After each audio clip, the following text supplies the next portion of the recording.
अगर अभी तक नहीं पता कि क्लास 10 साइंस में कौन-कौन से रिसोर्सेज़ किस-किस टाइम पर कैसे-कैसे फ़ॉलो करने हैं, तो ये वीडियो एंड तक देखना। क्योंकि इस वीडियो में मैं आपको हर एक रिसोर्स के बारे में इन डिटेल बताने वाला हूँ और ये भी बताने वाला हूँ कि साइंस के लिए हमारी अप्रोच क्या होनी चाहिए। तो अगर हम पहली बार मिल रहे हैं तो hi everyone, I am Akshit Singh, just passed class 10th and I started this channel with a motive to help you all in your class 10 journey.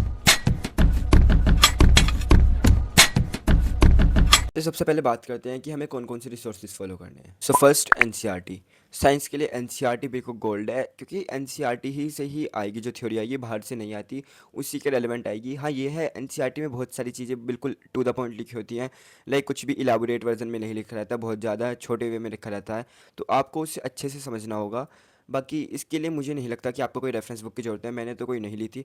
Theory आप कोई भी बैच ले रखा है आपने या फिर आप कहीं भी कोचिंग जाते हो, तो अगर आप वहाँ के नोट्स लोगे एंड एनसीईआरटी वो सफिशिएंट है, उससे ज़्यादा ज़रूरत नहीं है किसी भी थ्योरी के लिए। Second, question bank. Like question bank को आप कोई भी अच्छे से ब्रांड का ले सकते हो, मैंने ओसवाल का लिया था, आप कोई और भी रेफर कर सकते हो।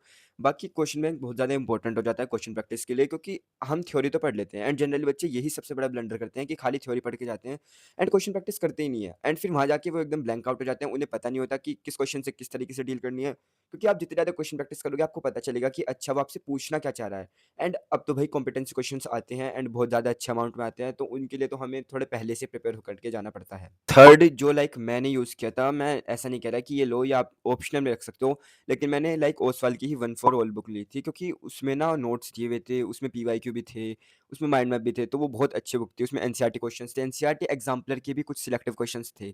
तो लाइक ये यार मैं थोड़ा सजेस्ट भी करूँगा आपको, एंड ये उसकी वजह से करूँगा क्योंकि एनसीईआरटी एग्जाम्पलर अगर तुम पूरी लगाने बैठ जाते हो तो वो बहुत ज़्यादा इररेलेवेंट हो जाता है, क्योंकि बाहर के कॉन्सेप्ट होते हैं एंड इतना ज़्यादा इररेलेवेंसी ठीक नहीं है, टाइम वेस्ट होता है।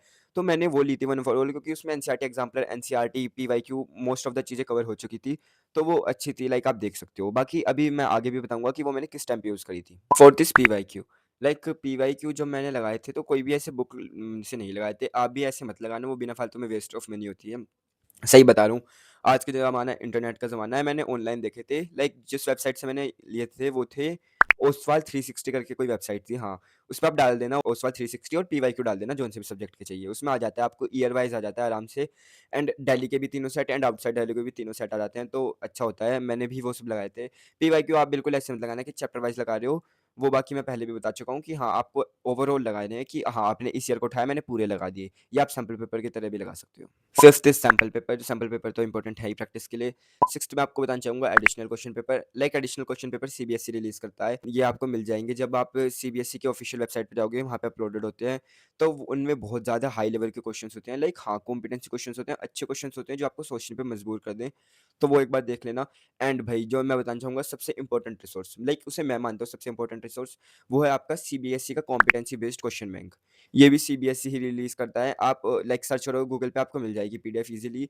एंड भाई उसमें क्या क्वेश्चंस होते हैं एंड डायरेक्टली क्वेश्चंस एग्जाम में उठ के आते हैं, बहुत ज़्यादा रेलेवेंट है, इसे ज़रूर करना है। ये ऐसा नहीं है कि आप कर सकते हो, ये वाला आपको करना ही है। बाकी अब बात करते हैं कि ये रिसोर्सेज मैंने किस टाइम पे फॉलो किए थे एंड आपको किस किस टाइम पर फॉलो करने हैं। तो सबसे पहले तो मैं बताना चाहूँगा कि लाइक मैंने ना क्लास 10th में आरएम बैच लिया था नेक्स्ट टॉपर्स का, तो फिर उसमें ना जब साइंस में था तो सर क्लास में भी क्वेश्चंस कराते थे, लाइक हर एक कॉन्सेप्ट पढ़ाया एंड उस कॉन्सेप्ट को पढ़ाने के बाद उसके क्वेश्चंस कराए, तो वो क्लास में कवर होते रहते थे क्वेश्चंस, एंड साथ में वो एक्यूपी भी देते थे, उसमें वो चैप्टर के पूरे जितने क्वेश्चंस होते थे वो देते थे। बट स्टिल मैंने अलग से क्वेश्चंस लगाए थे, क्योंकि यार मुझे लग रहा था कि वो सफिशिएंट नहीं है, क्योंकि कॉम्पिटेंसी क्वेश्चंस मुझे लगता था कि उनमें कम है एंड थोड़ा लेवल भी मुझे कम लगा उनका, ऐसा नहीं है कि बहुत ज़्यादा हाई लेवल के क्वेश्चंस थे।